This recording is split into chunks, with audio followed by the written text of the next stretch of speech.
This weekend, the world watched in abject horror the far left desperately trying for the third time to stage a massive, unified, totally organic, of course, non-astroturfed, non-King's Day throughout the nation. Now, what organizers promised would be a tectonic shift in American politics, a mobilization of millions across 3,300 events in all 50 states, it turned into what can only be described as the political equivalent of a far-left frat party that ended up with police being called. In LA, No Kings leftists began smashing up cement blocks and putting them in their pockets before moving towards DHS federal agents. Protesters were assaulting federal law enforcement officers with literal concrete blocks. In fact, you even had some nut spray paint kill your local ICE agent on a federal building. And as a result, there were dozens of arrests. These were scenes from Portland, if you can believe it.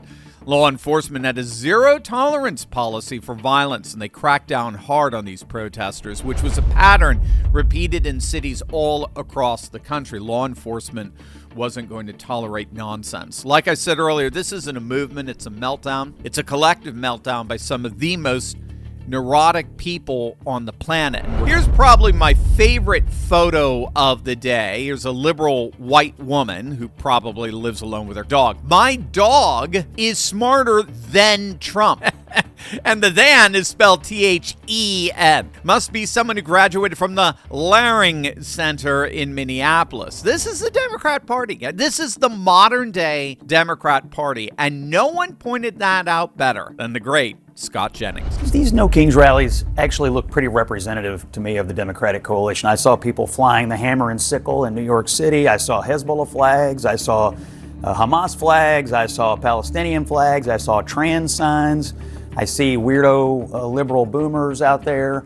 This is pretty representative of the Democratic coalition, and that's who funds it as well, by the way. And so I think if America looks at this and says, what do the two parties stand for? They got it at the No Kings rally. No, I think if you Americans were out there, out there, Republicans. You like hammer and sickle? You like hammer and sickle flags? That's not what that No King stood for. They had a bunch of them. That, and that is, they come from somewhere. All right, well, No Kings rally? I did. I went to 6, and I'll tell you, there's so much excitement. 6? There's so much energy. Yeah, that's a lot of free speech. I'll get you a T-shirt. That's a lot of free speech for a country with a king. That's a lot of free speech. Bingo.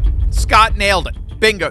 There's a whole lot of free speech going on in a nation ruled by a dictatorial king, ain't there? One X account put it this way: 9 million attended the No Kings protests against President Trump. No protesters were killed. Millions of Iranians protested the Ayatollah and the Iranian regime. Over 30,000 were killed. They were shot by snipers. They were hanged from cranes. Do you see the difference?